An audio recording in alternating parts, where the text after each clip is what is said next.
At the corner of 8th and Cass Street in downtown Traverse City, you'll find the Old Town Playhouse, and this is the stage door.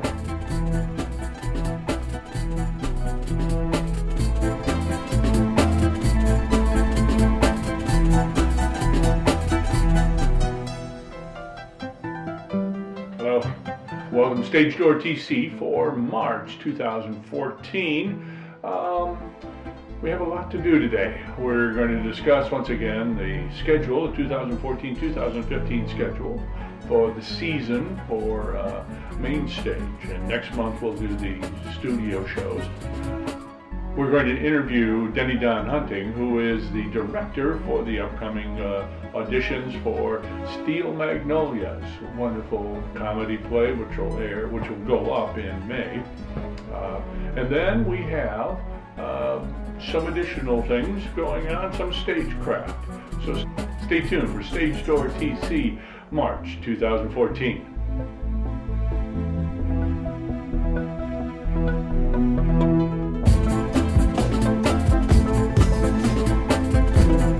So last month I announced the new 2014-2015 season for the Playhouse. Well, things have changed and things have stayed the same. So here we are with Phil Murphy, Executive Director of the Playhouse, and Brett Nichols, our Chairperson of the Artistic Committee, to tell us what has changed and what hasn't. Phil, can you tell us what happened? Aren't plays just available? Well, for us to do a play here or a musical, we have to license that and be given the rights to perform on the dates that we request. We've had a few shows that we have wanted to do that we were not able to get the rights for. And these are shows that typically would be available to us, but for one reason or another are restricted. Could be that there's a tour going out, that there's a film being made, something that interferes with the rights or our ability to receive them. Okay, so we have, from what I understood, 2 plays that we can't do, and we're just finding new plays and putting them into the calendar kind of thing. Yeah, well, actually, there's only one specifically that we Okay. are having a little bit of an issue with, and in time we will be able to do it. The other, the rights are currently, we just don't have them yet. Okay. They're kind of being held. They are slightly restricted. In this instance, we're talking about A Christmas Story, which has a new musical version and a stage version. We want to do the stage version because the musical version is not available to us. But because that's going out on tour, it may have an effect on us. So we have to convince them that we're not close to a touring city. Right. So Traverse City is not close to anywhere. well, it's one of those things. Unfortunately, if you're in New York, Traverse City is obviously right outside of Detroit. There it is. Because Detroit is Michigan, you see, and that's one of the issues, is that you've got people that don't necessarily understand the longer view, if you will. Okay. Brett, we will first discuss our main stage season. So who can apply to direct these shows? Are there qualifications for some of these things? Well, anybody can apply for a main stage show to direct. What we look for when we do director interviews, so we have an application process. We have a formal application that directors will put in for a particular show or shows that they're interested in directing, and then we bring them in and the artistic committee will sit and talk with them about their vision for the shows. If they're unknown to us, we delve into their background a little bit and their experience. For main stage shows, we really look for directors who come to us with some kind of experience, background, and training in directing. We like to see that there's a little bit of proof in the pudding, if you will, before we put them on the main stage to direct. Okay. Let's get right into this, huh? What is the first show of the season? The first show of the main stage season, which opens in October, is the musical Dirty Rotten Scoundrels. Okay. It's got some good, strong, two good, strong male leads and a very strong female lead.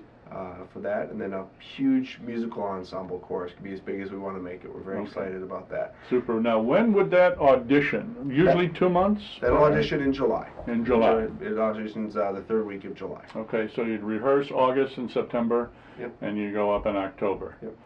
And show number 2? We do A Christmas Story, which is exactly as you would expect it to be. It's the stage play is written very much like the movie is. It is not the musical. As Phil mentioned earlier, there is a musical on Broadway for A Christmas Story, which again follows the same storyline. We're doing the straight play here. Right. That performs in hopefully. That performs in November and auditions in September. Okay, Phil, your turn. The January show on main stage. January, we're now going to be doing Crimes of the Heart, and that's replacing a show that we were not able to get the rights for. Okay. And Crimes of the Heart is a wonderful comedy by Beth Henley, 4 strong women's roles, a couple of men. We're pleased to, we've done it before here at the theater. In fact, we did it about 25 years ago, and it was a wonderful success, and I anticipate that would be the same again. Okay. And then moving on into the March slot, which is typically a musical, because we have a musical, 2 quote-unquote straight plays, musical. Yeah, and this is our big one for the year, and we're really excited. We're going to be doing Shrek the musical. Shrek. Which is hysterical, and lest anybody be fooled, it is not a kid's show. It is a family musical, but it is certainly not a kid's show. So any adult who thinks, oh, Shrek, I don't want to see that, is going to miss out on something really kind of special. Okay, now how many in that cast? That can be as many as you want to be. There are your, if you're familiar with the movie, there are your standard leads for it. But we got Shrek, Fiona, the donkey. Those are your 3 primary characters. Then you have Farquaad, a guy who's got to play the entire show on his knees. Not gonna be easy. It's gonna be fun, though. That is funny. And then you have Pinocchio and all the other characters that are the storybook characters. You have all the people that live in at the palace in the city that are Farquaad's people. Then you've got 2 other Fionas. Young little Fiona, and then middle-aged, teenaged Fiona. Then you have the other major character in the show, a dragon. That's going to be a huge puppet. So, I mean, it's quite the challenge. The music is wonderful. It's the music is David Yazbek, the guy that is right. No, he's Full Monty. Dirty Rotten Scoundrels. All of a sudden, the names are just out of my head. It doesn't matter. Anyway, the music is it Janine Tesori? I don't know. Oh, it's really bugging me now because it's an important, current composer. Anyway, the music is wonderful. I believe it is Tesori, and David Lindsay. Bear is the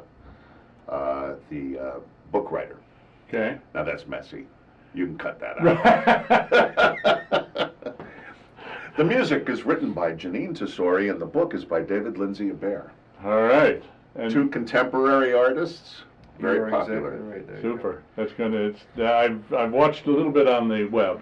Yeah. Some of the web pieces that come out are just. If anybody wants to, it is the musical version is available on DVD and through Amazon Video. Netflix also. Netflix also. There you go. Netflix right now as well. Okay. So that's it's very, very good.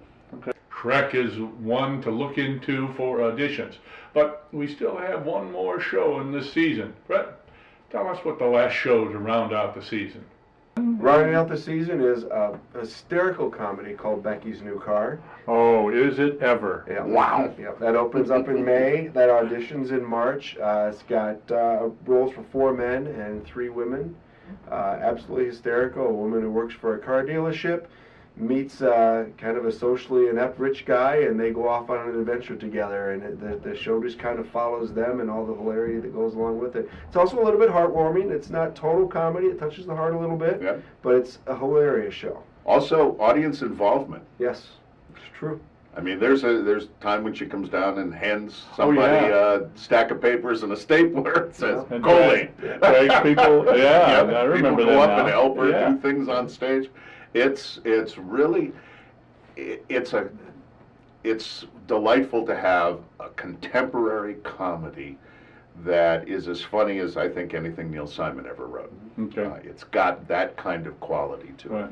It's being done all over the country very successfully, and we're excited to be doing it. And lastly, how does one go about researching these plays so that one can apply? Do you have copies at the Playhouse? Where can we go? Yeah, we maintain perusal copies of each of the shows. So anybody that would have an interest is more than welcome to stop by the office. And we don't have them ready for next season quite yet, but they will be shortly.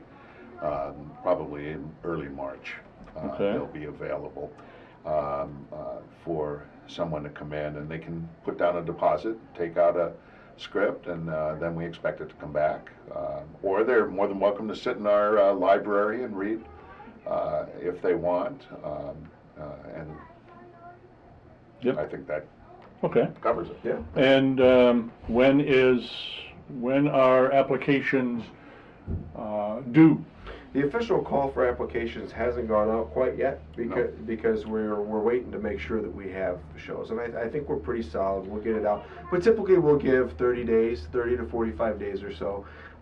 We like to get them in early. We like to start interviewing our directors by April, because in June, again this year, we're going to do a director-producer meeting with everybody in the artistic community to start doling out information. So we typically like to do that in June, do our interviews in April, so it's going to be coming out very soon.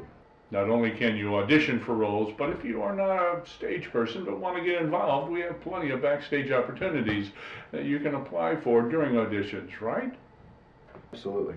Absolutely. We hope that they do. And we need technical people, so Lots that's of them. set dressing, set painting, set construction, on and Sure. on. Stage or crews, just come down to just run the crews. office. Yep. All right? Okay. Well, that's the main stage. Well, now, Brett Nichols and Phil Murphy, thanks very much for your time. Thank you, Thank Don. you, Don.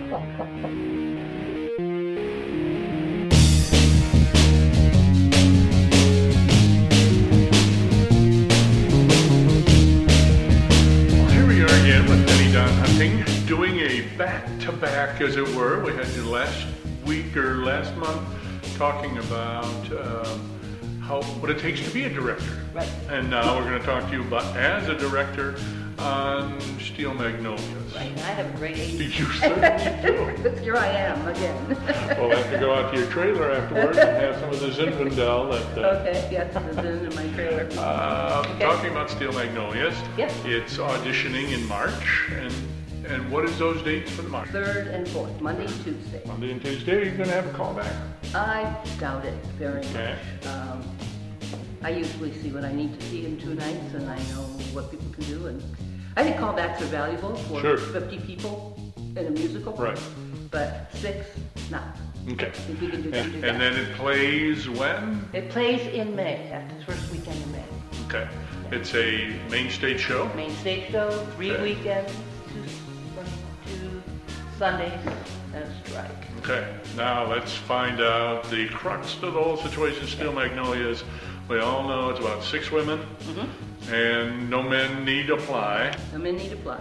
There is a male voiceover that I will deal with later on, but I'm not going to cast somebody. It probably would be a lighting person or a sound person, and they can just record it. Right. It's Right. 30 seconds. Okay. So, And what other characters are we looking at? We have some famous ones. Well, famous if everybody wants to do Steel Magnolias, but well, yeah. there's a lot of women I know who are just dying to get into this thing. Okay, the 2 that I hear the most about are Truby, the lady that owns the beauty shop, Okay. and Weezer, who is the female curmudgeon. I know a lot of Weezers. And it's an absolutely wonderful part. It's the part that I would probably audition for if I wasn't directing. Right. Because it's the right age, and it's just a great character. Truby, a little younger,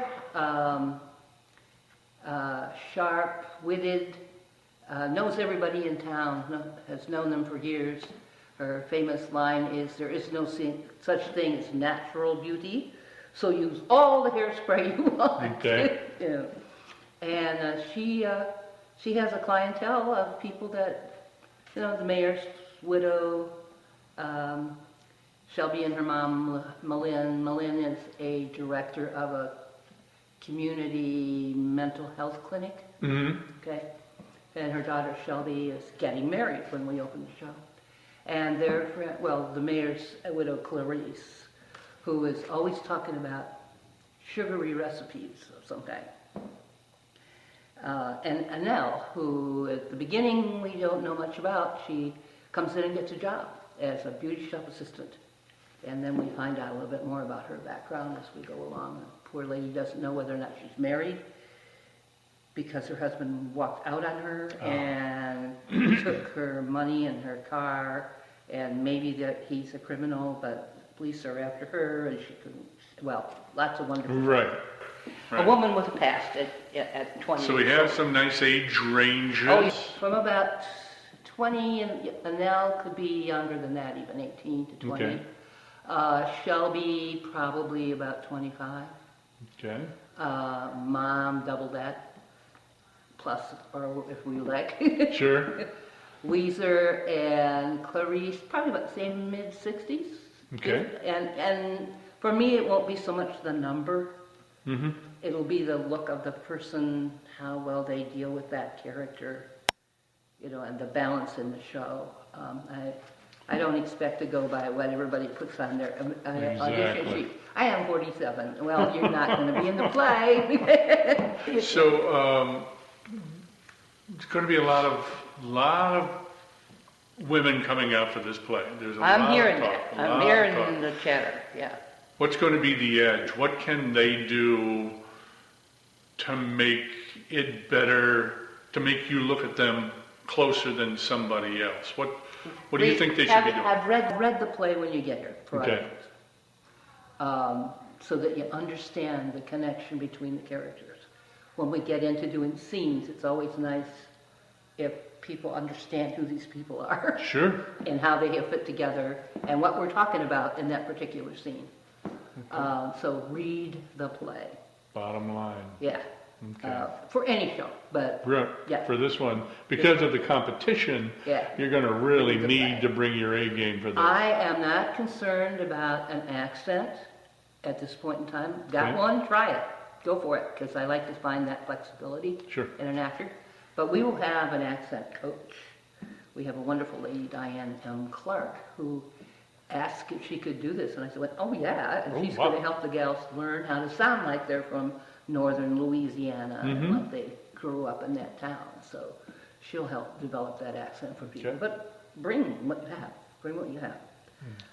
Come with action. Come ready to really rip it. Come ready to move around on stage and take a book to move around and because we're not going to stand and read.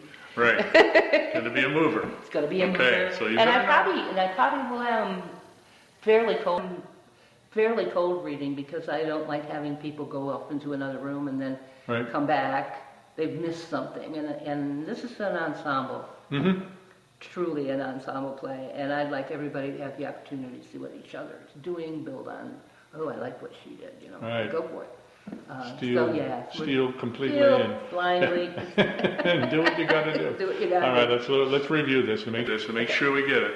It's going to be March 3rd and 4th. 3rd and Monday 4th. and Tuesday. And we start at 7 o'clock. We start at 7 o'clock. We sign in earlier than that. Earlier than that. Can come at 6:30 and fill out the forms. If you come later, fine. If you come really late, I may ask you to come back tomorrow. Right. And on Tuesday, there ain't no tomorrow. Tuesday, there ain't no tomorrow. Okay. So one of the 2 nights or both. All right, and it'll go from 7 to 9, About depending 9 on how many people you have. And by that time, I will have listened, looked, and listened, looked, and listened, looked a lot, and be ready to stop and think for. Well, Denny Don Hunting, director of Steel Magnolias. Steel Magnolias by Robert Harling. Robert Harling. Break a leg in your audition. Thank you very much. Good plan.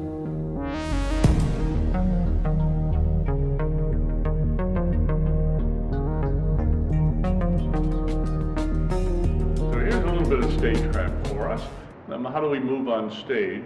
Have you ever been told that you're upstaged or somebody upstaged you? Have you ever heard the term upstaged? It means for someone outside of your visual range to take focus. And focus always happens when you have movement. If I were standing dead still and something was moving behind, you'd end up looking at that movement, just because that's the way we're built. Also, telling a joke. If I were to tell you a joke and somebody told you the punchline just as I got to it, that would be taking focus, that would be upstaging. And in this particular cut of stagecraft, we'll figure out how one upstages and what one does about upstaging. We'll also find out what stage right and stage left is. Exit, stage left. And done. Cut that out.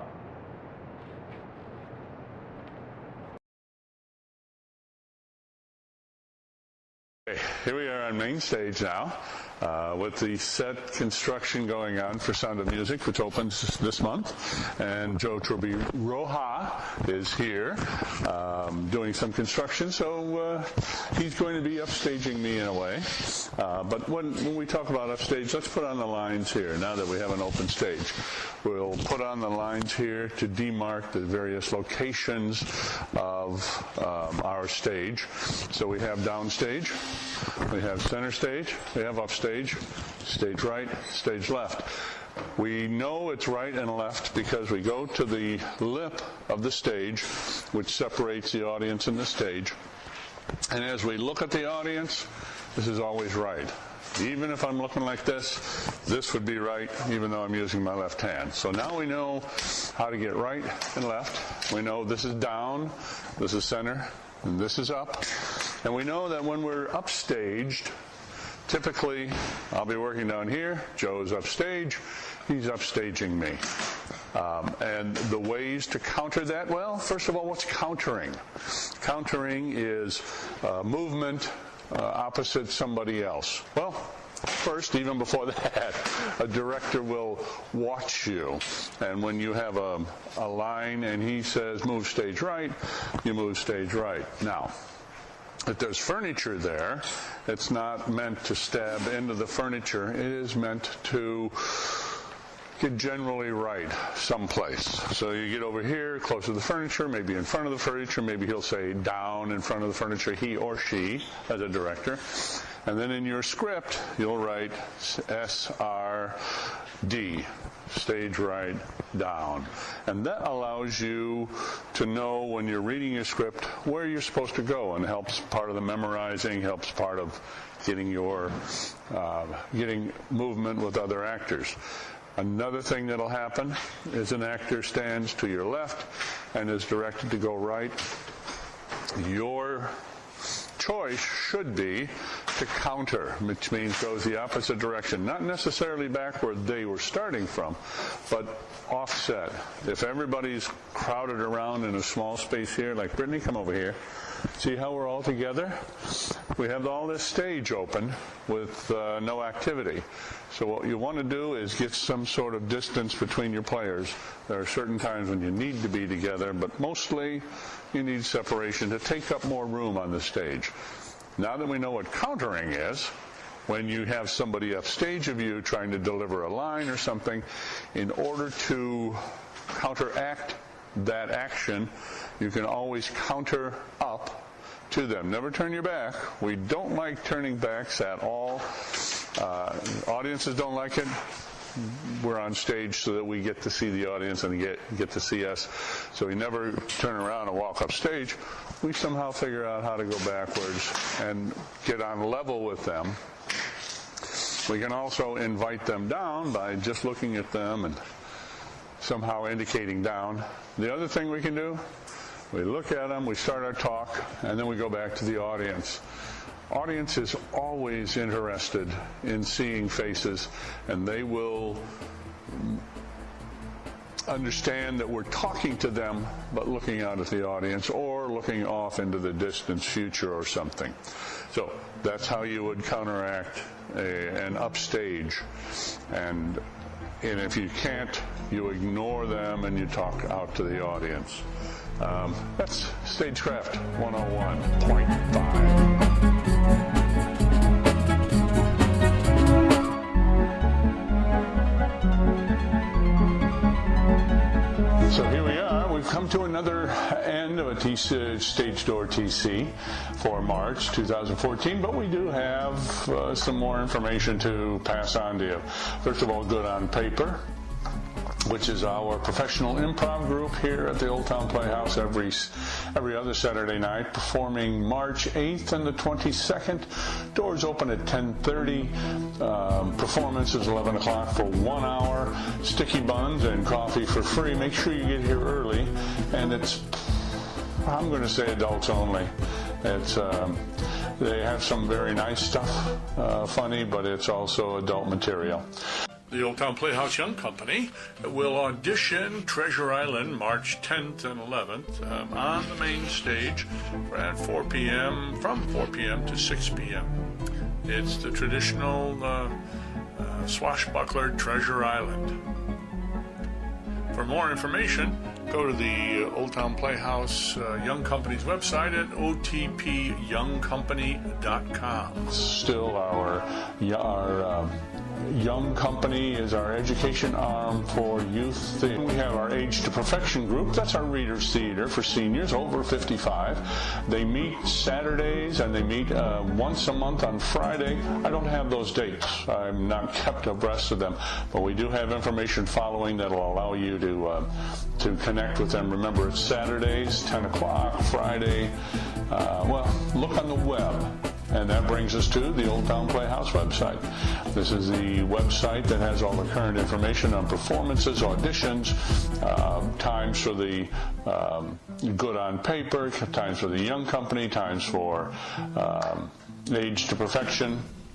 All those informations, they're current. You can get all the information you need at the oldtownplayhouse.com. Now, if you have questions, comments, or concerns about the content or information provided, or you'd like to suggest something for the for Stage Door TC to go investigate, feel free to send me an email to stagedoortc@gmail.com. I'm Don Kilhorn, Stage Door TC for March 2014.